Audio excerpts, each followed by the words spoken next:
In the tangled web of love and betrayal, one woman's quest for thrill leads to a shocking downfall.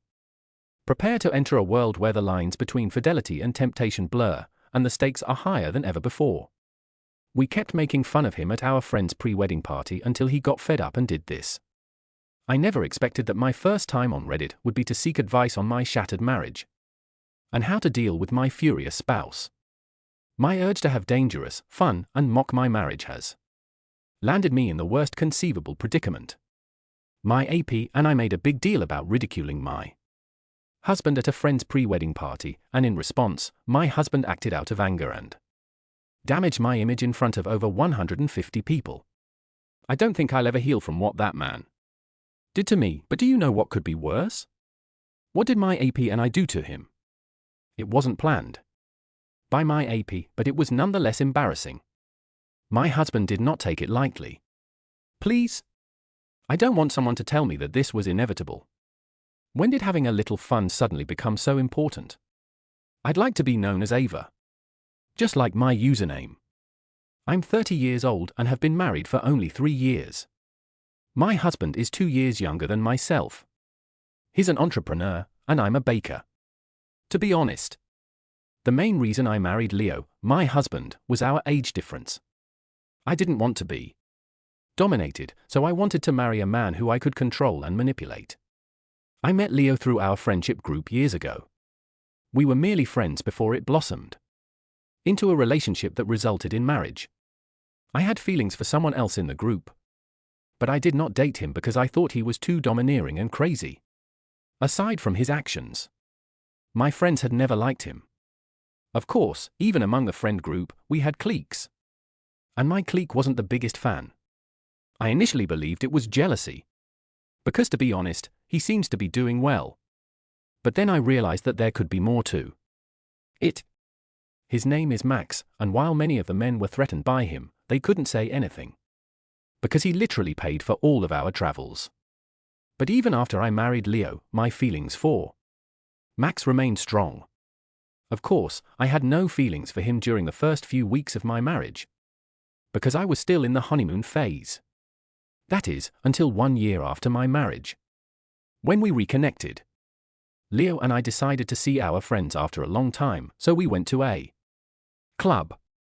Max and I had always flirted with one another, which almost became an issue when I started dating Leo, but I convinced him that there was nothing between us. Leo trusted me after seeing the distance I gave Max, and that is how the scandal died. See the light of day. But when I met Max at the club, I knew there would be problems in my marriage. Don't get me wrong, marriage to Leo isn't horrible. The only problem was that no matter how good our marriage was, I couldn't stop thinking about Max every time I saw him. I dismissed it as a typical crush at first, but over time I realized it was turning into lust. Leo has always been a quiet, diligent, and typical guy. He is what girls would call a safe option. And that's why I chose him. He is respectful, sensible, and does not disrespect me. I chose him because I believed I could live comfortably with him. But then I realized that, despite my marriage to Leo, I couldn't stop thinking about Maximum. And that's where the problem started. Now, Max is my worst nightmare, and I'm terrified of him and the prospect of ever having anything to do with him. It was even more difficult to keep my feelings hidden back then, given that we all belonged to the same friend group.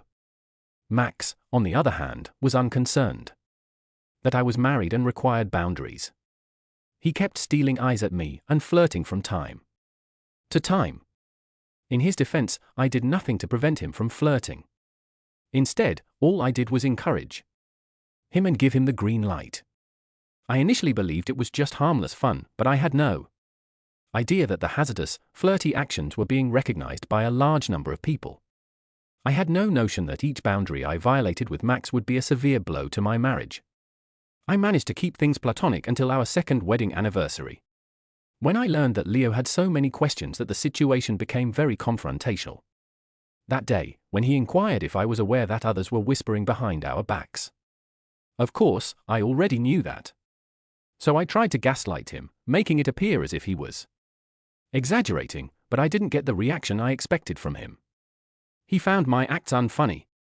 Instead, Leo stated unequivocally that he would not allow any type of cheating or disrespect. I will not lie, guys. I was completely shocked. I had never been on the receiving end of Leo anger before that day. I never anticipated him to be that angry. When I saw how he reacted, I decided it was time to take a step back and avoid playing with him. Even though I was already infatuated with Max by that point, I knew I'd pick my marriage over him. The truth is that no matter how much you want to cheat, your sensible mind will try to save you. I knew Max was not ready to commit, and jeopardizing my marriage for him would be foolish. But this did not stop me from flirting with him. It simply made me smarter at it. I didn't want to quit, but I didn't want to get caught. The truth is that there was nothing lacking from my marriage except the lust and risk that flirting with Max brought. Leo was never a bad husband. To be honest, I think his sole flaw is that he is overly kind. I did play with his trust, and I will not deny it. That is why I didn't anticipate him to abruptly flip on me and treat me so harshly. Now please do not get this muddled up. I had never slept with Max until 6 months ago. We flirted occasionally, but it never progressed to an intimate level until one night. To be honest, I thought I was really smart and covert in my movements. That is why I postponed the intimate portion for so long. I wanted it to happen so naturally that we didn't feel weird afterwards and it didn't raise suspicions. I also wanted to be sure Max was worth it. Believe it or not, I cared. Even though I was filled with lust, I had a rational mind that questioned what I was doing. Eventually, Max and I slept together for the first time. I hadn't expected it to have any impact on my marriage, but it did. Leo had a strong suspicion something was wrong. I'm not sure if it was how I interacted with him or how discreet I was. I could tell he had suspicions, but he never confronted me about them. One thing about Leo is that he loves to be certain before acting, and they believe that is what happened in our marriage. I saw that he withdrew a lot and ceased acting like a gentleman. Precisely.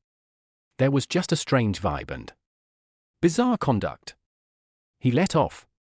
He stopped sending me gifts and stopped making an effort on our date nights and occasional discussions. In fact, let me out.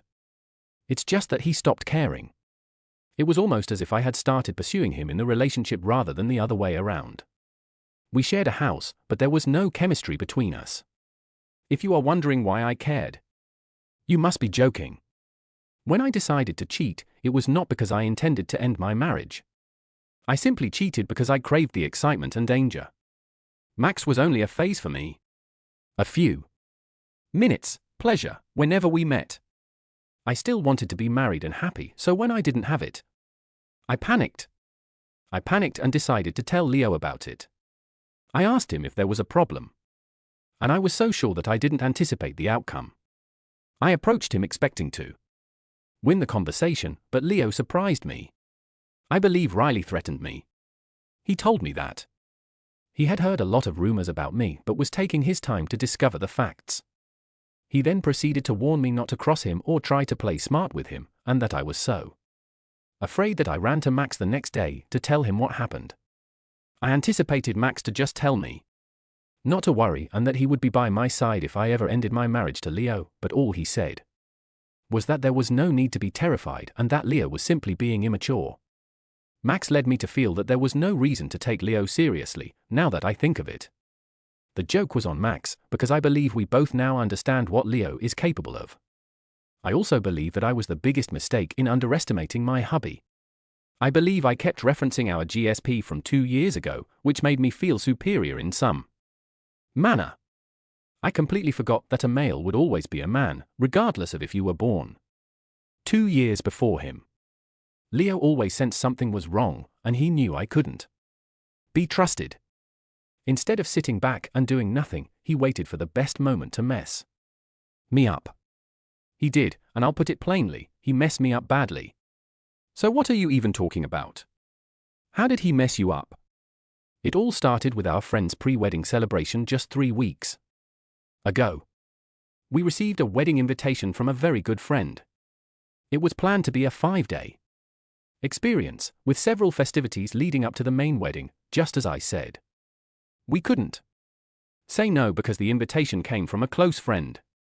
Of course, we were preoccupied with work and were still attempting to maintain a normal marriage, but we managed to squeeze in some time in between. From the start, I knew it was a horrible idea. A destination wedding in New York. What might go wrong? There are many things. I knew it wasn't going to end well, especially since Max would be present. We were all in the same friend group, so there was no party without one of us. There were warning indications of how bad things may get, but I was too foolish to notice them or take a sensible action. Can you believe it? The night before our trip, Leo sat me down and advised me against showing disrespect. I became agitated and asked him what he was implying, and he simply told me this: do not try to humiliate me in front of anyone, or you will be sorry you married me.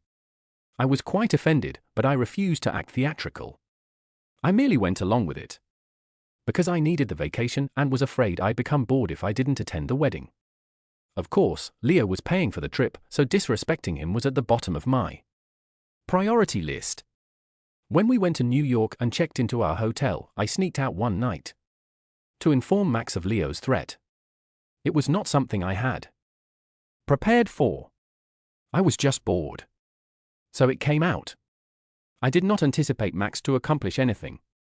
It was simply something I put out there for no reason. However, it was clear that my misperception and lack of awareness of my surroundings were to blame for my disconnection from reality. I mean, what was I expecting? That's what comes to mind as I reflect on everything. Men are known to have large egos and dislike being perceived as lesser and less capable. What they despise more is being mocked by another man. I had no clue Max's arrogance would drive him to humiliate both of us.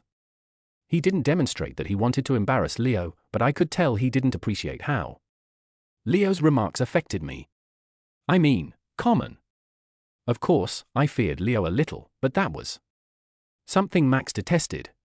He didn't like how I took Leo seriously, so he chose to make a fool of him instead. You might also want to know how he achieved it. Of course, he accomplished this by utilizing my services, and I fell into the trap like a typical rat. On the third day of the 5-day wedding celebration, a pre-wedding party was held. Leo and I attended the first 2 days events together, and there was no drama. That's primarily because I convinced Max not to try anything funny. But on the day of the pre-wedding party, Max requested me to meet him in the restroom. It was hazardous, but I sneaked into the bathroom to see him. He said he missed me and invited me to dance with him that evening. I'd already had a few beers by then, so I was both tipsy and excited. I agreed to dance with him and did exactly that. I never imagined Max had an ulterior reason for making the dance request, but he did. He had tied something to my collar while we were making out in the restroom, but I didn't notice it. When I inquired, he claimed it was nothing. Like I said, I was tipsy, so I didn't mind. So I danced with Max without seeking for Leo. I didn't even bother to see if he was watching the dance. Leo began innocently. But then he began touching me excessively, and he was essentially groping me. I did nothing to stop him. I had no idea we had attracted such a large throng and that everyone, including Leo, was watching us. But out of nowhere, Max began asking questions about Leo. He turned him weak and theatrical, implying that he lacked masculinity. I foolishly agreed and disparaged Leo. That was until I realized something was wrong. A few seconds into the chat, I noticed the music had stopped. Most people stopped dancing, and I could hear my own voice. No, I understand that hearing one's own voice is normal, but I heard mine too loudly. It took me a minute. If I just stood there, staring blankly like a fool, I'd realize that everyone in the room had heard our talk. How? Well, Max is attached to Ethan and to both of us. I was still tipsy, but I sensed something was wrong. I decided to touch my neck and remove it, but it was too late. The damage was already done. Before I could blink, I felt water all over my skin. I dropped to the floor from astonishment. As I tried to figure out what was going on, I realized Leo and Max were virtually punching each other. I screamed because that's all I could do at the time. No one cared about my distress or volunteered to help me off the floor. No one in our friend circle ever attempted to assist me. I understood why the couple was upset that we were causing a scene. But what about the rest? It was very awkward. I climbed to my feet and tried to tell them to stop. But they forced me to the ground. Finally, I became fed up and attempted to flee. But that's when the drama began. When police officers went into the hall and approached us. It was the biggest shock of my life. By that point, Leo had taken a step back from Max and pretended that they were not really fighting. I can still recall the words clearly. "You have been arrested." I swear I left because I just couldn't believe it. Max was the logical one who inquired why, because the officers confronted both of us. Nothing in the world had prepared me for this statement. Possession of drugs? Yes, I understand you had to read it again. I also had to perform a double take. I don't take medications. Hell, I've only smoked twice in my life and I despised it. So being in a foreign state and being told I was under arrest for drug possession was a lie. But not kidding. This was true. I was literally handcuffed with maximum. I screamed and asked what was going on, but no one responded. Guys, believe me, that was the worst day of my life. I felt very embarrassed and ashamed of myself.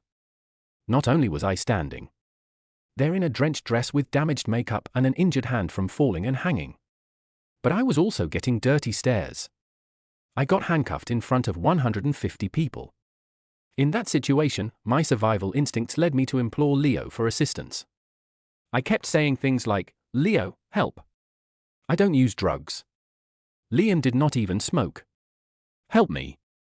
But whatever I said fell on deaf ears and Leo pretended he didn't know me. I wasn't even given the opportunity to change into something better.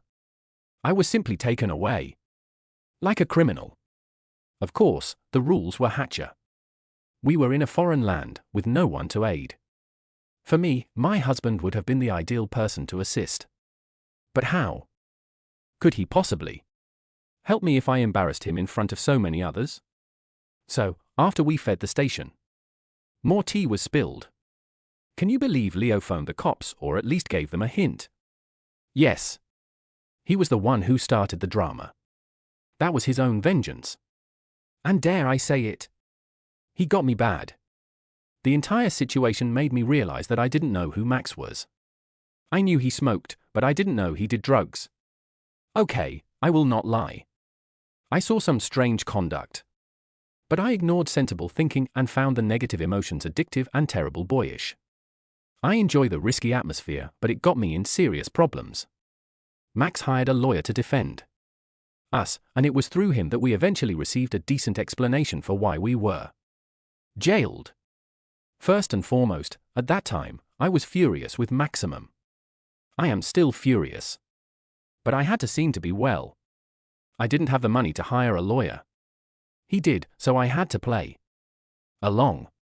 It surprised me to learn that Max had acquired drugs from someone in New York when he arrived, and Leo had exploited this as an opportunity to bring him down. Can you believe it? Except for me, almost everyone knew Max used drugs. Perhaps I was simply too smitten with him to notice. It suddenly made sense, and I knew why. Even before I married, most of my friends told me to avoid him. The source of his money and lavish spending had never made sense, but it eventually did. Leo was also aware, but refused to inform me because he wanted to teach me a lesson. He used this information to keep a watch on Max, and eventually he got him badly. If you're asking why I was arrested, they said I was accused of purchasing it with him, but honestly, I know what Carter is doing. I was eventually released and ran away. I caught the following flight back home. Max, on the other hand, was accused in court, but his lawyer eventually settled, and he was required to pay a large fine. I called him right away since I had no desire to deal with an Addict. However, I returned home to commotion since my possessions were waiting for me in the garage. I tried to talk to Leo, but he refused to listen. Can you believe Leo acted rashly? If you ask me, what could have compelled him to go that far? He could have just warned me about Max's addiction. Why did he have to put me through this hell? As if humiliation weren't enough? He sent me out of the house, well aware that I had nothing to do. Our friend group was still in New York for the post-wedding festivities, and they were all so unhappy that no one answered the phone because of the commotion I created, as if I was the only one who made trouble. I need advice on what to do because I am confident Leo's next step would be divorce, which would absolutely destroy me. Update. For months later, I'm back with an update. No advice could rescue my marriage, but to be honest, you all just lashed out. In any case, no one tried to help me. I was handed divorce papers, and I signed them to avoid further shame. I became a meme in our WhatsApp group chat after somebody recorded me on the floor. The whole scenario made me understand why. True pals. Of course, I left the gathering and hurried back to my folks. They despise me right now, yet they can't throw me out. Part of me wanted to settle with Max, but my folks talked sense into me. Number 1. He hooked me up with that microphone. He damaged my marriage and caused all of this. Number 2. I'm not sure if he's even a normal person. What happens if he decides to hit me one day and blames it on substance? Third, he has never demonstrated any desire in making a commitment. So I guess I did end up jeopardizing my marriage for a few minutes of pleasure and pointless entertainment. Leo never forgiven me for making fun of him, and his vengeance still stalks me to this day. I never expected to get caught, but even worse, I never imagined that the weight of my deeds would shatter me so deeply. What are your opinions about this story? Please let me know in the comments below.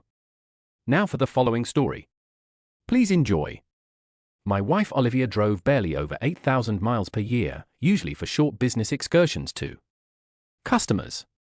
Our standalone property in Surrey was not distant from the notorious M25 road, which tightens the loop around London. It was a lovely place to live. However, even a short drive on the M25 may be time-consuming due to traffic congestion.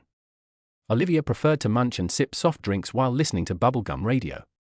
It helped that she enjoyed her bright orange VW Beetle convertible. It was a fresh new Volkswagen model with a powerful 2-liter engine, advanced audio system, black soft top with black leather seats. Many people agree that it's a fantastic small car, but it didn't stop it from filling the interior with candy bar wrappers, empty drink cartons, and other junk. It amused me that she drove a car that could reach speeds of over 120 miles per hour, yet was mostly immobile or crawling along some of the UK's busiest roads.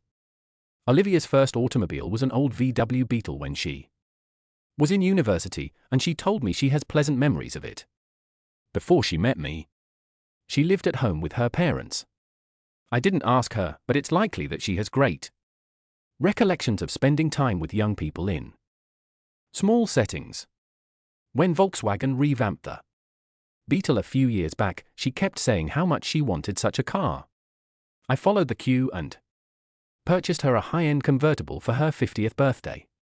I also purchased a personalized registration that she was required to have. It was an insane price for a license plate with her initials and the letters BUG. The car became known as the Wee Bug, but despite her fondness for the vehicle, Olivia couldn't be bothered to check the wee bugs, check tire pressure and fluid levels. So that was something I did frequently. Some people don't mind driving around in a junky car, but I despise unclean cars. I also picked up empty cardboard boxes, paper cups, food wrappers, and other debris. It was not a big thing, and I never discussed it. Olivia never thanked me, likely because she didn't notice. But I didn't mind, because I could always find enough change in the trash to buy a couple of beers at our neighborhood bar at the end of the day. It's hardly unexpected that Olivia was a little careless with her change, given that we both earned well and lived well. Olivia is a business consultant. She works with a wide range of firms to build and grow their businesses. I'm a freelance project manager who specializes in change management initiatives. Everyone refers to me as Nathan. My real name is Daniel. Not Terence, but my wife calls me Nathan. Why? It stands for Terminator. Almost often, change projects result in the firing of some unfortunate bastards, and it's my responsibility to perform the dirty task. Olivia and I met at university, where we both studied business administration. We became so good friends that we founded our own limited firm, Alpha Business Consultants Limited, before getting married. Despite our youth and inexperience, my father, a distinguished commercial lawyer, provided us with valuable guidance and financial support. Unfortunately, my father is no longer with us. He died of illness a few years ago, just as we were establishing the company. He agreed to become a director, and his active involvement gave us the credibility we needed to meet with potential clients. We handed my father shares in the company in exchange, and he was always eager to put his talents, expertise, and experience to use. In the early years, Olivia and I worked hard to develop revenue for ABC, establishing a customer base that required strategic business planning guidance. After a while, we recognized that our skill sets were really different. Olivia specializes in assisting businesses in making long-term plans, while I excel at fixing operational problems in the present. Her specialty is determining what others want to see happen, whereas mine is problem-solving when things go as planned. Olivia and Dad agreed that ABC should be clearly defined as a company that focuses on strategy rather than implementation, so we decided that I'd trade individually as an independent consultant who specializes in organizational change project management. Olivia continued to work as ABC single employee. Our twin daughters, Sophia and Emma, left home a few years ago and are now both attending university. But when they were tiny, I designated a room on the first floor of our house as the ABC office and posted a sign on the door that read office. Olivia or I could go in there and work uninterrupted. It gradually became Olivia's office because I work primarily on site at a client's facility while she works remotely from home. She has approximately 50 major clients and charges for her consulting services, since they require her advice. Unlike Olivia, I rarely had a full-time business, but I did obtain referrals and worked on a regular basis as an associate for a well-known consulting firm.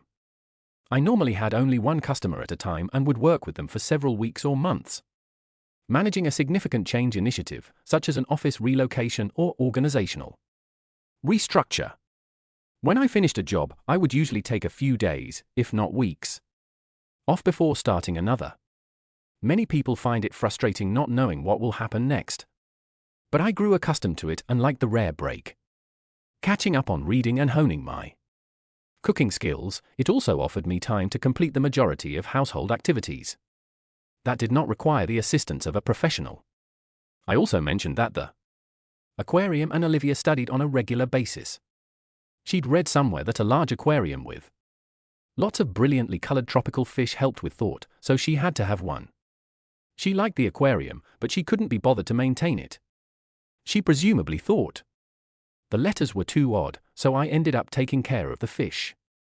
I never grumbled about being alone while Olivia was away on brief business trips, and she never moaned while I was gone for a week working at a facility in another part of the country. In reality, I believe that our loving relationship benefited from these uncommon absences, particularly after our two kids left home and we were left alone. I imagined that becoming empty nesters would allow us to rejuvenate our social life by going out more frequently, possibly even taking a romantic weekend excursion to Paris or Rome. As the phrase goes, men plan and gods laugh. That all changed when Olivia returned home one day with Bailey. Bailey is a Shih Tzu, also known as a Chinese lion dog. Every time I see him, I think of an anecdote about a guy who went to a zoo with only one animal, a dog. It was a Shih Tzu. I was angry that Olivia got a puppy without consulting me. Bailey was friendly enough, but I realized right away that I'd have to take him for walks and care for him while Olivia was not present, and possibly while she took him. He was still a puppy and needed to be potty trained, so guess who got the treat? We didn't start naming him Bailey because he was small for a time. He urinated everywhere and wherever. Olivia adored wee Bailey. He was her lapdog, sitting on her lap every chance he had. She would pet him while he lay next to her on the couch while she watched TV.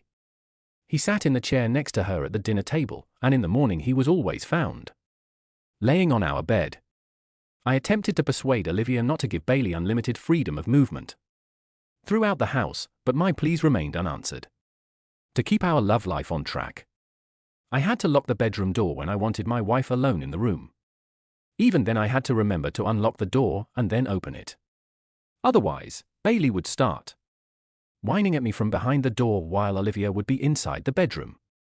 You're probably thinking I'm an irritated jerk with OCD after digging through junk in my wife's car, but I am not. The minor things don't worry me too much. So when I needed to clean up the bug eyes, I opened the car door, shoveled out all of the rubbish, and placed it in a plastic bag on the edge of the door frame. Any small item ended up on the floor beneath the trash. Thus sorting was unnecessary. This Sunday afternoon was no exception until a piece of paper fell into the floor next to the plastic bag. I saw it was a credit card transaction from the Ainsley House Hotel, a big country house hotel about 20 miles from our residence. It boasts a reputable restaurant, as do many other large rural hotels. The spa and conference center, which hosts seminars, wedding receptions, business dinners, and other events, generates the majority of revenue. There were no specifics regarding the transaction, although the price was comparable to that of a 2- or 3-person meal. I assumed Olivia was treating customers well, so I decided not to throw away the receipt in case she needed it, and I put it into my wallet to offer her. Later, I placed all of the food wrappers and other rubbish in a plastic bag, wrapped it, and threw it away before driving Wirebug to the neighborhood mechanic to fill up and check her tires and fluid levels. Olivia was leaving the next day on a business trip up north, and she wouldn't be returning for several days. On the other hand, had plenty of free time. I had wanted to take her to lunch at the Fox and Hounds pub, but she stated she was too busy getting ready for the trip. I was disappointed because Sunday has always been a family day for us. Our girls continued the custom of phoning each other on Sundays, so I wasn't shocked when I returned from the garage to find Olivia with her feet up in the living room, evidently engaged in a long phone conversation with Emma and listening to Olivia finish it. I understood Emma was experiencing another personal crisis. Sophia is the quiet and poised daughter, whereas Emma is the drama queen during sleepovers with the lads. Got serious. I tried to remain calm while yet showing that I cared about what was going on in their lives. They understand that we are both there to them if they require assistance or counsel, but when it comes to gossip or scandal, their mother is usually first on the list. As I recall, Olivia told Emma to get over it, get back in the water, that there are still plenty of fish in the sea, and to try before she buys. I had no idea what had transpired or what counsel I might have given Emma. I believe that the Latin slogan Festina Lent is a wonderful way to approach issue solving in general. Take it gently, giving yourself time to ponder before deciding what to do. Whatever was going on, Emma needed to make her own decisions about what she wanted to do next. I didn't want to add to her confusion, so I simply asked Olivia to say hello on my behalf and walked into the kitchen to cook a Sunday lunch. Our typical Sunday lunch consisted of roast beef and Yorkshire puddings with roast potatoes, and I found therapeutic delight in preparing it all together, especially when accompanied with a good bottle of claret. Olivia wasn't much for conversation over dinner, but she did keep me up to date by informing me about her phone calls with Sophia and Emma. Sophia was in a long-term relationship with a nice guy and was enjoying a successful moment in her studies, receiving high marks on her most recent tasks. Emma wasn't doing well, and her boyfriend dumped her after noticing her having sex with another man. I suggested that Emma's boyfriend could accept her making out with another guy if he was given enough time to reconsider, but I doubted Emma would be able to find a path back if she tried possible substitutions. In the meantime, Olivia had a very different perspective. and appeared. To believe that Emma should just forget about the relationship and go for pleasure elsewhere. After supper, I went for an evening promenade with Bailey, ensuring sure the small black plastic bag containing his possessions was properly closed before throwing it into the trash can outside. I don't understand why people hang these small bags from shrubs and trees. Do they really believe that dog poo fairies will fly in the middle of the night and clean up their leftovers later? I waited in the living room, watching TV, while Olivia and Bailey went into her office to finish preparing a presentation for a client. I loaded the dishwasher and went to bed, where I tossed and turned for a bit until settling into a fitful sleep. I had a vague impression that Olivia had gone to bed much later, but when I woke up in the morning, she was already awake. Instead of my loving wife, I found myself face to face with Bailey, who was spewing stinking dog breath directly into my face. There's nothing like morning sheets to help you get out of bed quickly. I hurriedly dressed and we dug out his morning hygiene before joining Olivia in the kitchen. We're both not huge morning people, and Olivia always required a couple of cups of espresso to get going. We talked briefly about the weather while waiting for rush hour traffic to clear at stop-start on the M25 expressway. Then she kissed and massaged my cheek. We dug tenderly, climbed into a little bug, and set forth. When she departed, I remembered the receipt in my wallet and decided to put it on the desk in her office. That's when I realized the payment on the receipt was timed at 10:18 a.m. It was most likely a payment for an overnight stay, which made little sense. Perhaps she had a business event and didn't want to travel home. I could have asked her later and gotten a simple explanation, but I had some free time, so I looked through my day planner to see where I was that day. It turned out that I hadn't been home that week, but I had written in my diary that Olivia was scheduled to travel north for 3 nights. The voucher was given the morning after she left, so it appeared that she had only driven 20 miles before staying at the Ainsley House Hotel. If she was attending a business event, I could easily drop her off and pick her up without her having to pay for an overnight stay. I sat in her office, looking at the receipt. I had seen nothing strange about her behavior. We continued to make love on a regular basis, but I couldn't help but wonder if this was proof that she was having an affair. This prospect astonished me, but it also bewildered me. I had no notion she may be in a close connection with someone else, and I had no suspicions. I also didn't see why she would want to reserve a hotel room when she could simply take advantage of my frequent absences and have fun at home. Of course, perhaps she was doing both. Perhaps she was staying at the Ainsley House Hotel for an entirely harmless cause that evening.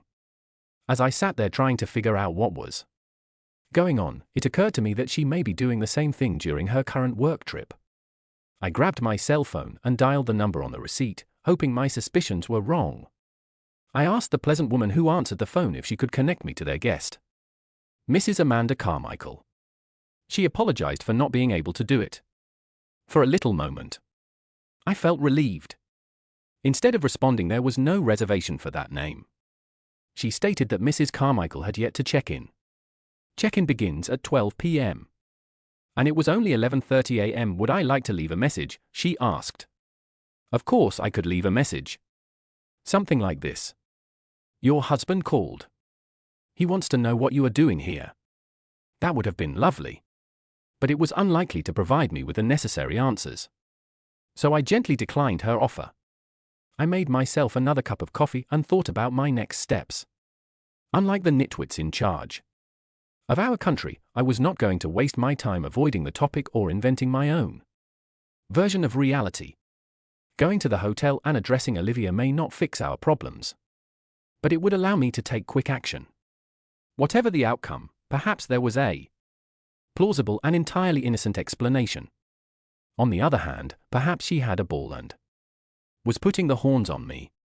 I determined I had to take the bull by its horns. I dug in the garden, assuming I'd clean up after him when I came back, then got in the car and drove to the Ainsley House Hotel.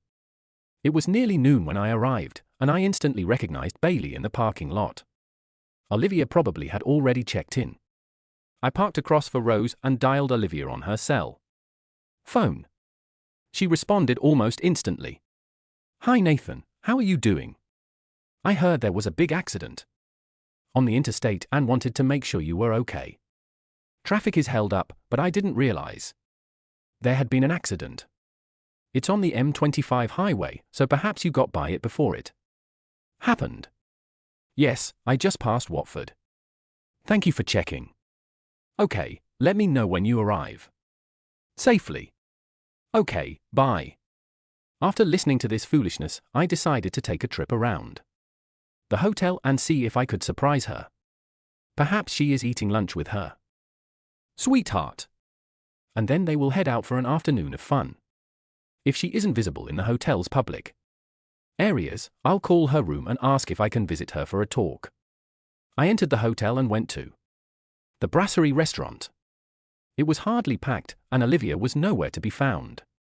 I decided that the lobby bar would provide a nice vantage position. I'd sit for a while and see if she and her date showed up before contacting her room.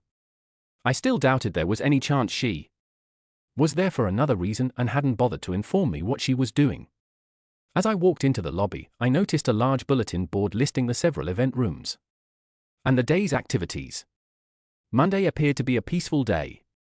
The only event that piqued my interest was a private party at the Spa and Fitness Center beginning at 7 p.m. that evening. I was wondering what type of private party may be organized at the Spa or Fitness Center.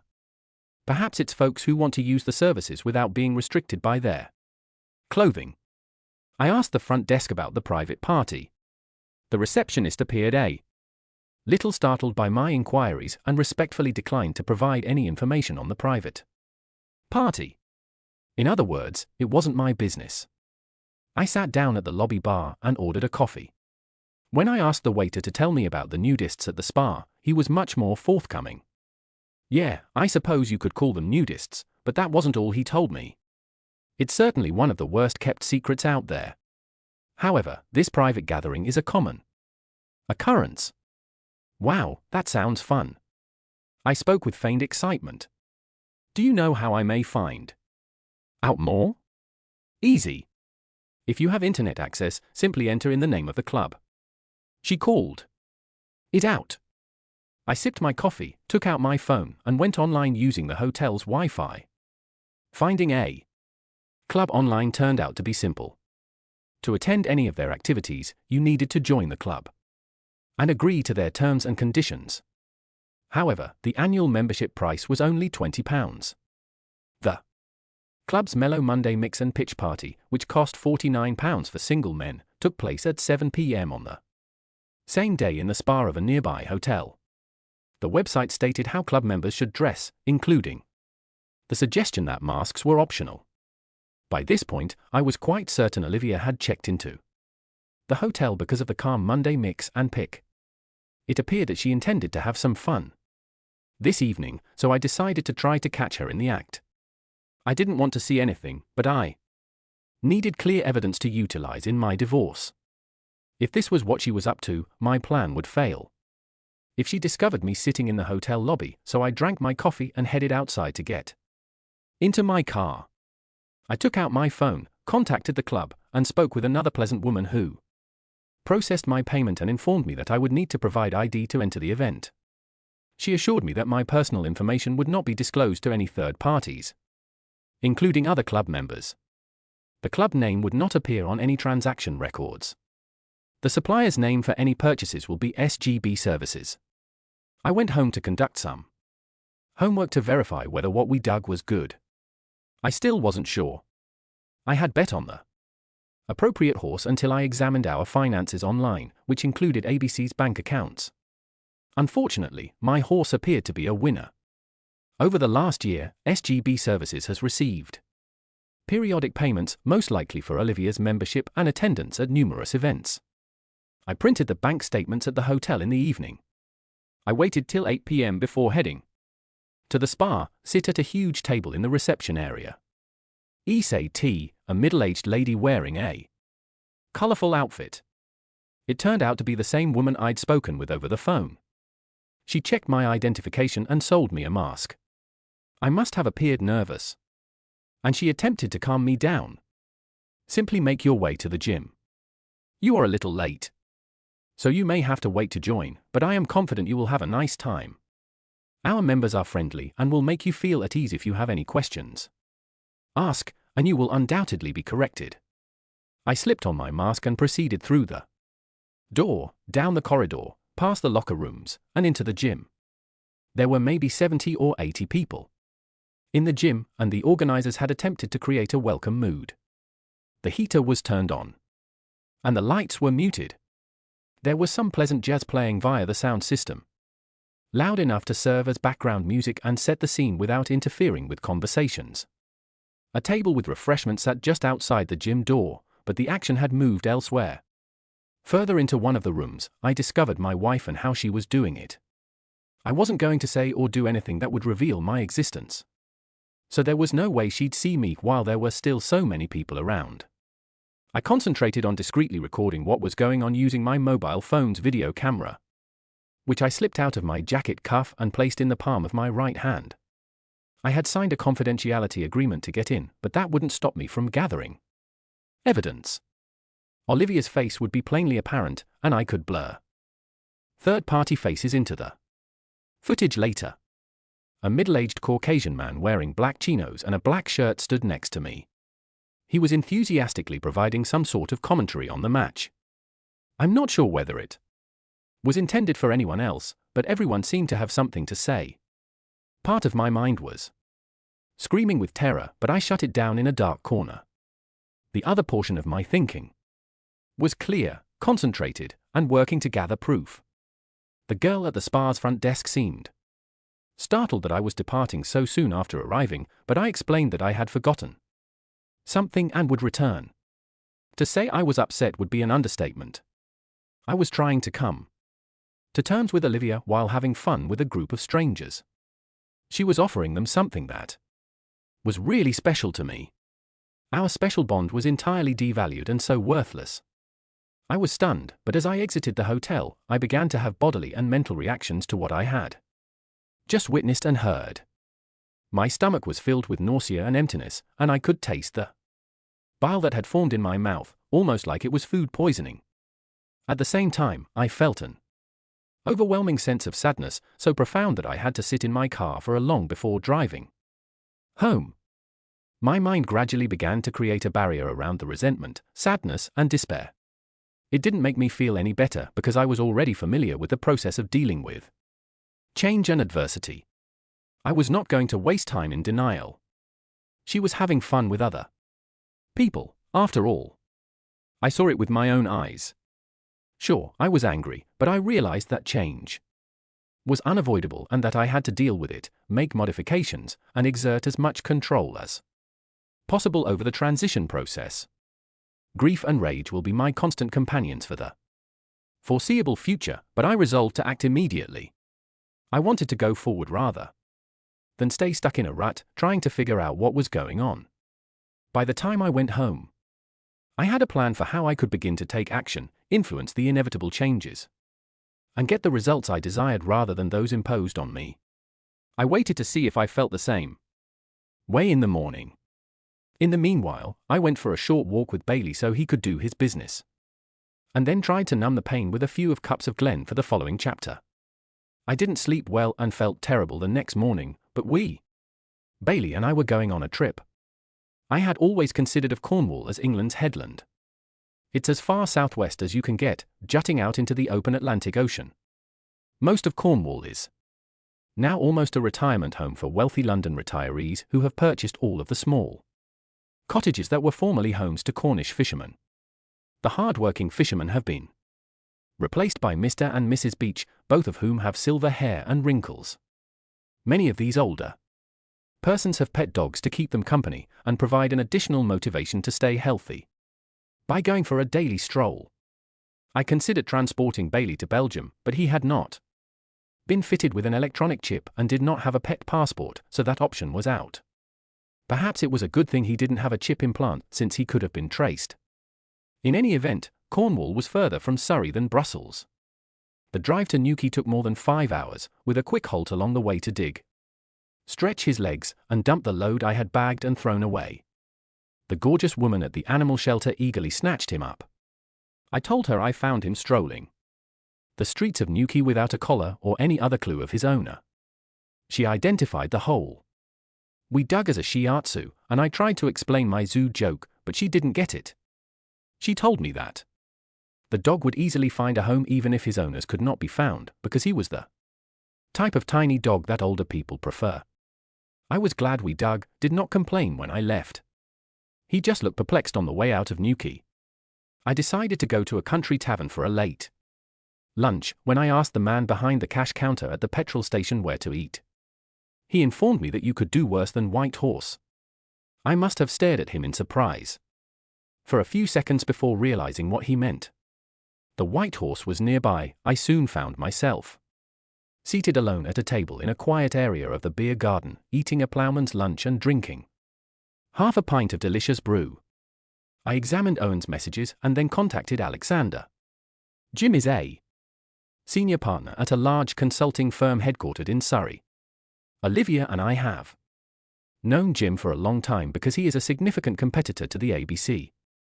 Jim is a nice enough guy, but when it comes to business, he's a bit of a wolf in sheep's clothes.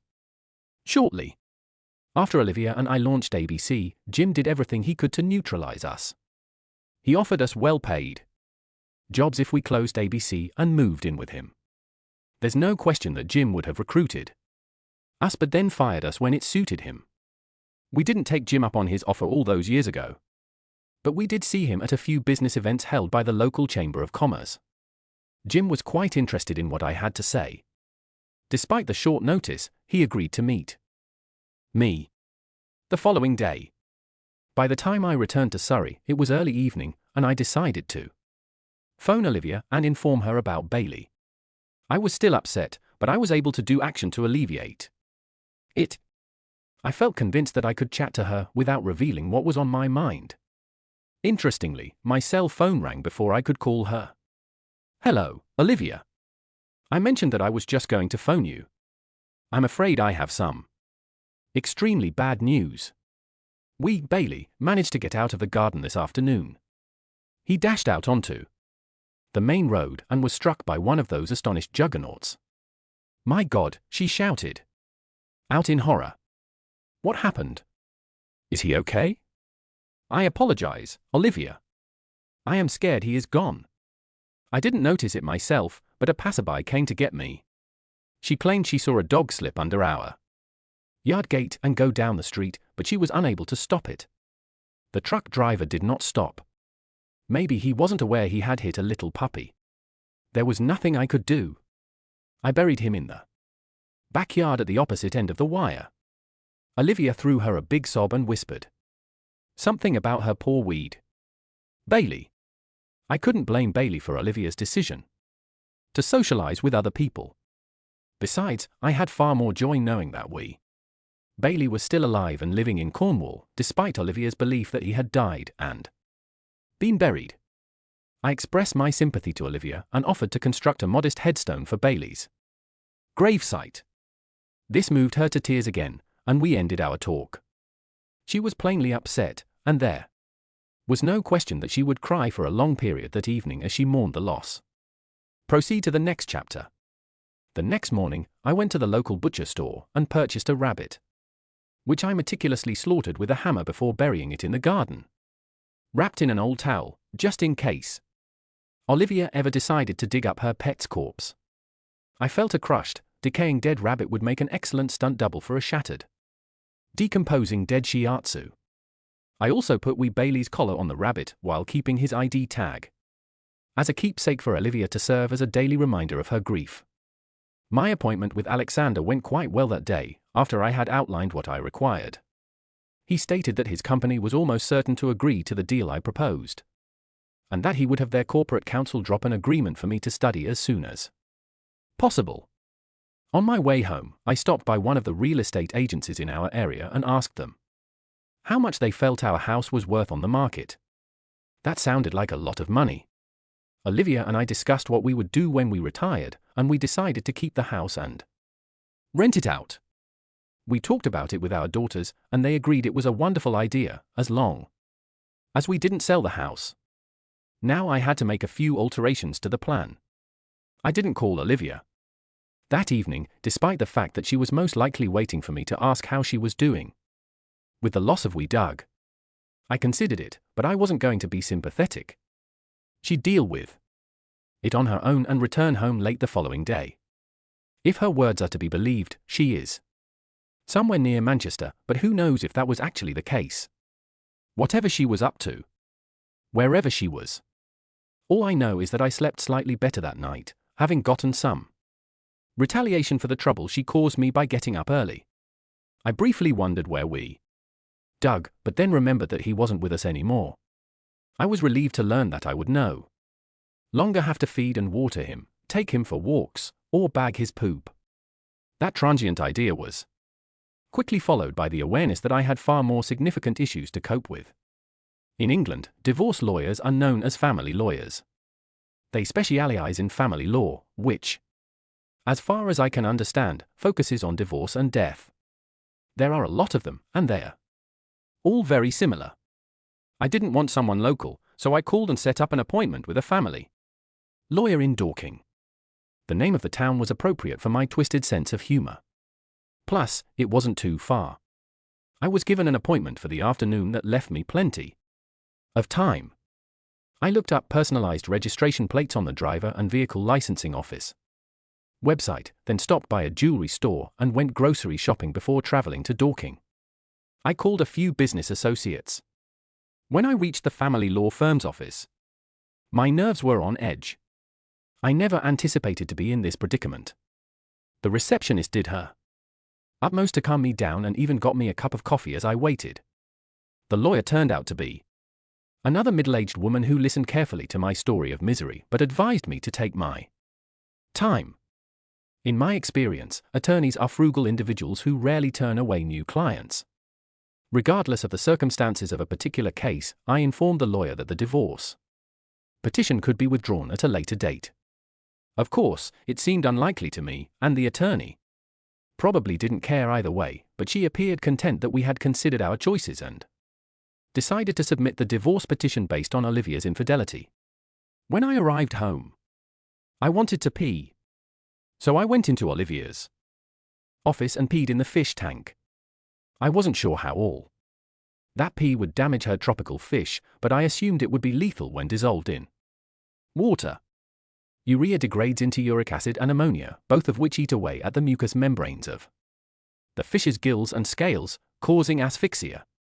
The fish would most likely live until the evening, when she went home. But I didn't care. I did not want to murder her dog, but I didn't care enough to harm a colorful fish. It felt strange, especially given how much time I had spent cleaning out the tank and feeding the fish. So far, I've been killing fish, and it's horrible. But that was only another minor act of vengeance and another domestic weight relieved off my shoulders. I felt a little sorry for the fish, but not for Olivia. She'd soon have more things to worry about. Olivia had not eaten anything by the time she arrived home in the evening. It didn't help that I chose to prepare a really hot beef vindaloo dish. It was one of my favorite recipes, but she couldn't take it. That was okay with me. Plus, it provided me an excuse to drink some of my favorite Scottish craft beer. Over dinner, I told her about the new contract I had negotiated while she was away. I told her that I would be working up north in Yorkshire for a time, and she assumed it was simply another assignment, like all the other projects I'd worked on over the years. She was still very sorry for Bailey, and she was disappointed to learn that I was leaving for Yorkshire the next morning and would not return until late Saturday night.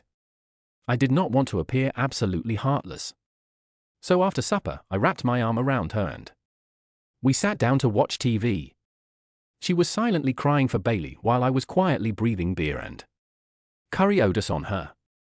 After we went to bed, I couldn't help but let out a mind-blowing fart at her, which could be heard 2 streets away and lingered like a rotting badger in a township decimated by ferrets months ago. Olivia was disgusted, and that was okay with me. I hadn't fed the fish in a while, and they didn't look particularly healthy when I checked them on Friday morning before going for Yorkshire. The wedding had left them in a horrible state, and it appeared that they would have to go to paradise shortly. Olivia was still in bed and had no idea that tragedy was going to strike again. My vacation to Yorkshire was really fruitful. The transaction had already been completed over the phone, and the client had all necessary documentation ready to sign. I knew several of the directors, and they were overjoyed that I had accepted to a 6-month assignment with the possibility of becoming permanent. In addition to my fees, they promised to cover my moving expenses, 2 weeks of temporary lodging in a local hotel, and half of the cost of renting my Yorkshire house for the remainder of the term. Everything was ready for me to start work very immediately. Now all I had to do was consciously distance myself from Olivia. My cell phone rang immediately after I checked into the hotel that evening. I was craving a pint or two of locally brewed Yorkshire ale, and did not want to waste time on the phone with Olivia. Of course, I expected to face consequences for killing fish. As it turned out, the price was low. Olivia had noticed the deceased floating fish earlier in the afternoon and attempted to gently break the news to me. She was absolutely ignorant that she was speaking directly to the fish murderer. "I'm sorry to have to break the bad news to you, especially since you had to let go of Bailey," she stated. "I'm not sure what happened, but there was nothing I could have done to save them." "I guess you're correct, Olivia," I responded. "It was too late to rescue them. Leave the aquarium. I'll wash and sterilize it when I return tomorrow." There was a rather quiet vibe in our house on Saturday. It was only a quick stopover for me, because I was returning early in the morning and would be flying to Yorkshire again on Sunday. I had a list of tasks to complete, including sorting through a pile of papers. Olivia went shopping and cooked dinner to keep me out of the way, and we spent a nice evening in front of the Google box, sipping wine and watching celebrity gossip on TV. Neither of us was in the mood for intimacy, most likely because we were both physically and emotionally drained for various reasons. To my amazement, I had a nice night's sleep for the first time in days. When I awoke, the shock to my system appeared to have subsided and my mind had adjusted to the new reality. Feelings of alienation, insecurity, and despair faded, replaced by a grim determination to persevere and make the best of a poor work. I still felt grief and emptiness within, but I knew I wasn't depressed, and I took control of my emotions by focusing on the short-term goals I could achieve. After lunch, I packed the car, kissed my wife farewell, and went to Yorkshire. Olivia must have been shocked to death when she received the divorce papers a few days later. She had no warning, and I'm guessing she assumed she was just signing some business papers. Of course, I anticipated what was going to happen and made sure my phone was switched off that day. I'd like to believe that I wasn't being petty or nasty, because I was so preoccupied at work, but I have to say I enjoyed the thought of being disconnected for a few hours. When I returned to my room from work, I turned on my phone, checked the messages, and listened to the voicemail. The gist was that she was frustrated, perplexed, and angry. I called her right back. "What's going on, Nathan?" she asked, getting right to the point. "That is precisely the question I've been asking myself, Olivia," I responded. "But that was about a week ago, and I'm not sure what you're up to, but I'd like you to stop," she said. "This is going beyond a joke. It's as if you're reading my script, Olivia." "What do you mean?" she asked. "Well, Olivia, I was wondering what you were up to," I told her. "Unfortunately, it is too late to halt it now, and it certainly wasn't a joke." "What exactly are you talking about, Nathan?" "The Ainsley House Hotel and the Bottoms Up Club?" There was a pause, then a deep sigh. "I apologize, Nathan," she said. "I honestly don't know what to say. I assumed you would never find out, and what you don't know won't harm you, Olivia. I've discovered out. I know about it, and it hurts. Nathan, we need to discuss it. However, we cannot do this over the phone. Are you coming home on Friday?" she asked. "I'm not sure if chatting will help." I told her I'd be there on Saturday, Olivia, but I had to be back in Yorkshire by Sunday evening. Olivia appeared concerned when I returned on Saturday afternoon. I didn't bother unpacking because I was unsure how things would turn out. I intended to stay overnight in one of the guest bedrooms, but I wanted to be free to leave if things became uncomfortable. When faced with the devastation of a house, family, or friends, the English frequently turn on the kettle and prepare tea right away. Olivia was seated in the living room with a cup of tea, and I patiently waited for her to start her story. First and foremost, I must own that I am to blame for the entire situation. Nathan, I did not respond to anything. The issue is, I succumbed to temptation. I learned about the Bottoms Up Club nearly by accident. I couldn't quit thinking about it. You were not home the first time I came. I was so nervous that I put on a masquerade mask, thinking that if I could disguise my face, no one would notice me. I assumed I could simply be a spectator, watching others act and putting on a show for everyone else. I waited for her to proceed. She remarked that at first everything was exactly as she had envisioned. But then lots of people approached me. It wasn't long until I gave in and agreed to actively participate, but then I learned that they are some of the most genuine, honest, and safe people I've ever encountered, which is another reason I kept doing it. She glanced at me, hopeful and expecting. I agree, Olivia, I responded. She encouraged me to have fun with other people. As far as I was concerned, I continued, if you have no obligations to anyone else, you are free to do whatever you want, as long as you are with consenting adults. I sat back and sipped my tea, watching her smile fade and waiting to see how she would react. From what I could tell, Olivia behaved like I expected. She had a plan, and she intended to carry it out. She conceded that there was a flaw in her plan for which she was accountable. But there was no sign of an apology, regret for the harm done, or any indication that the plan would be reversed. I knew her well enough to predict that she'd be like a dog with a bone. What I've done with other individuals on occasion has had no bearing on my love for you, Nathan. She replied. I adore you, and our life together is amazing. I simply hope you appreciate that. Having fun with other people on occasion in a secure context is not a danger to our relationship. If you're not interested, simply disregard it. If you're not present, you won't see anything. I said, I think you're wrong, Olivia. In any case, I'm afraid it's too late for me to miss anything. What do you mean? She asked. I know you found out about the hotel expenses in the clubhouse. Are you saying you saw me there? If I recall well, you were entertained by two young men around 8 p.m. on Monday night a few weeks back. My God, she gasped. I'm so sorry. Seeing me must have been a huge shock for you. But believe me when I say that I don't want to love anyone else. In retrospect, I realize I should have talked to you, but I wasn't sure what to say. Olivia, you were correct about that, I said. I would not have been pleased if you had told me what you were doing. Maybe you were even more excited since you couldn't tell me about it. I know you must be wounded and insulted, Nathan, and I understand why. I admit that I may have made a mistake in judgment, but don't you think filing for divorce is an extreme reaction? I don't think it's an overreaction given the circumstances, I said. You choose to betray me by devoting yourself to other individuals. In my opinion, that is unacceptable. This is why I want a divorce. Olivia's shoulders fell and she sighed in resignation. Can we at least consider what this will imply for everyone involved before going down this path? I just don't think we should abandon the status quo without considering the repercussions. I'm already thinking about the repercussions, I responded. Olivia, we can take our time with this. But it is unlikely that I will change my mind. Proceed to the next chapter. I left Olivia alone with her thoughts and headed to the Fox and Hounds for a beer of my own.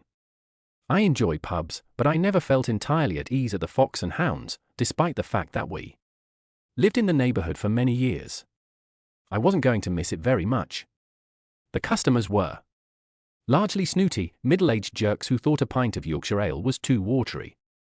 Sipping my flat, warm, and largely flavorless home brew, I considered my next moves. By the time I returned to the road, Olivia had already begun preparing dinner. So I went upstairs, dropped my suitcase off in the guest bedroom, and grabbed a few items from the master bedroom. Our dinner chat was primarily about our girls' activities. Emma had clearly taken Olivia's counsel and was playing the field, finding a replacement for her ex-boyfriend who had started dating Emma's best friend. Much to Emma's chagrin, I asked Olivia what a BFF was, and she said it stood for best friend forever. It seemed improbable that the girl in issue would maintain that status for a long period. I had always regarded Olivia to be my best friend. She was aware that my attitude toward her had cooled, but I doubt she recognized how much had changed. Perhaps because I wasn't unpleasant or nasty, she seemed to believe that our talk in the afternoon resulted in some type of ceasefire agreement. I wasn't going to talk her out of it just yet. Sunday morning, I got up bright and early, prepared myself some toast and coffee, packed my luggage, jumped in the bag, and left for Yorkshire. I completely investigated and emptied the car of all Olivia's belongings, including some business files located on the back seat. I had already passed Watford when my cell phone called. "Where are you now?" Olivia asked. "Did you take Weebug to the garage?" "No," I replied. "I picked up a sickness and I'm on my way back to Yorkshire." "I do not comprehend." "You mean you have already left? Why did you take away Weebug? And why didn't you say your goodbyes?" "I decided to pick up Weebug while you were still sleeping." There was a pause as she processed the information she had received. "I don't understand," she finally admitted. "What should I do without Weebug?" "You can use the other. The one that I normally drive." "I'm still not sure why you took my car, but I understand you're not yourself right now, so I'll let you go this time. I'll make do with another vehicle for a few days. Just drive cautiously so you don't injure the little bug." By the next day, I was the proud owner of a small red Mazda MX-5 convertible I had spied in the lot of a Yorkshire dealership. I parked and exchanged the bug sans the special registration plates. All of the DVLA paperwork was completed, and I put the personalized registration number up for sale on various websites. Olivia was very unhappy when she called me that week to find out I had no plans to return from Yorkshire. "But how will I get my car back?" she asked. "You cannot," I told her. "I sold it." "What do you mean you sold it?" she yelled. "That was my automobile." "Actually, Olivia, it was not technically correct," I responded. "I purchased it, and my name appears on the DVLA registration documentation." "But it is not fair, Nathan." "Perhaps it is," I responded. "Perhaps you might argue that I gave it to you as a present. It was unfair of me to take it away from you, but it's not much different than what you did to me." "Come on, Nathan," she urged. "It is absolutely not the same thing. You are just being petty. But I understand what you are trying to convey to me. If you'd stop this nonsense and come home, we could have a reasonable conversation, settle things, and get on with our lives. Leave it to me, Olivia, and I will get back to you."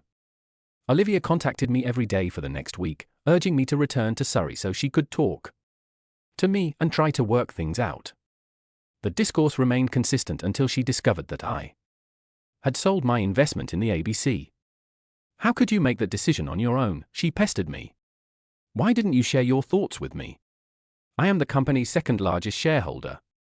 So you should consult with me before doing something ridiculous like this." "Those are legitimate questions," I answered calmly. "I know you're ABC's second shareholder, and I understand how my actions will influence you. Believe me, Olivia, I understand how furious and outraged you are that I took the choice unilaterally without consulting you. I am confident that you would not have approved of my intentions, but I did not need to inquire about selling my ABC shares. I understand how you feel because I felt the same way when I heard about your desire to have pleasure with others. I'm sorry you are angry, but whatever your feelings are, the decision cannot be reversed. You'll just have to accept what happened and adjust to whatever changes that occur as a result." "You're a jerk, Nathan," she growled. A few days later, she called again, shouting and swearing at me, enraged, so much so that it was difficult to understand what she was saying. "We started the company. We all had the same number of shares." What she didn't realize was that I had inherited my father's shares, bringing my ownership to 51%. ABC's new majority owners shocked her by freezing the company's bank accounts and inviting her to an extraordinary general meeting to debate plans to replace the board and complete the takeover. Olivia told me angrily that she no longer had access to ABC's cash reserves. Don't you understand, Nathan? ABC had more than $200,000 in the bank as a result of what you did. We no longer have control over those monies. I don't know what to do now. We won't be able to withdraw that money for retirement. I'm sorry you received such horrible news. I managed to say something when she paused. But at least you have a job. You presumably still have a job. A loud sigh echoed. My God, she gasped, comprehending what I had said. There was silence for a minute, followed by the distinct sounds of melancholy weeping before she walked away. Olivia ultimately realized that the arrangement I made with Alexander took ABC's funds and other resources into consideration. What she didn't realize was that, in exchange for 51% of the shares, I received twice the average yearly turnover over the previous 5 fiscal years, plus the equivalent in cash reserves. The other half of the bargain was that Jim offered to keep Olivia as a principal consultant for at least 2 more years, with a fixed annual salary and additional performance-based bonuses. Jim was not the type of person who enjoyed chatting. He realized that retaining her as ABC's face would be excellent for business. Proceed to the next chapter. During the divorce procedures, our house was sold. Buying and selling a home in England is a tough business. Offers are frequently reliant on other chain agreements, with a better requiring someone else to buy their property before they can buy yours. Furthermore, the greatest offers may be outbid at the last minute by someone offering more money beyond the official closing date. That is exactly what happened in our house. The best offer at the closing date was dependent on subsequent transactions in the chain that would have resulted in us receiving the money. However, the day after the closing date, the real estate agent received a little higher offer with no chain or other encumbrances. I was quite thrilled when we chose to accept the unconditional offer, and I believe Olivia was relieved when the sale was finalized.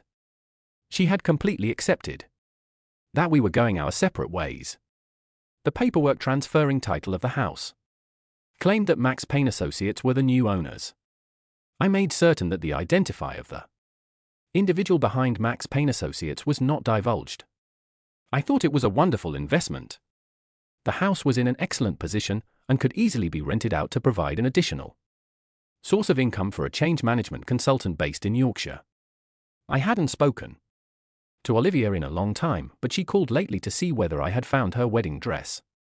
Our daughter Sophia and her fiancé are about to marry, and it appears Olivia wanted Sophia to wear her wedding dress on the big day. Olivia suspected that it had been inadvertently packed and placed among my belongings when we parted.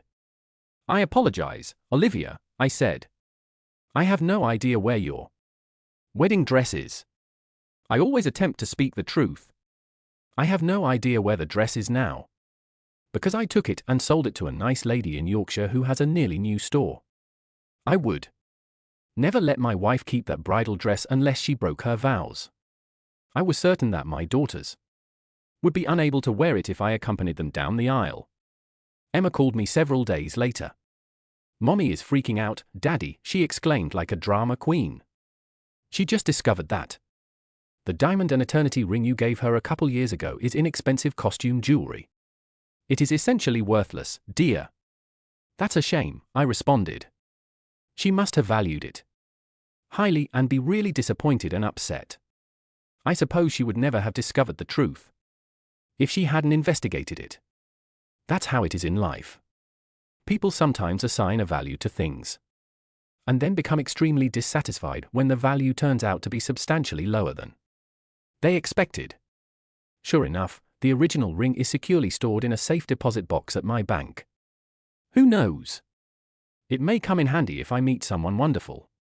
Thank you for listening to today's stories. If you enjoyed listening, please like and subscribe if you haven't already.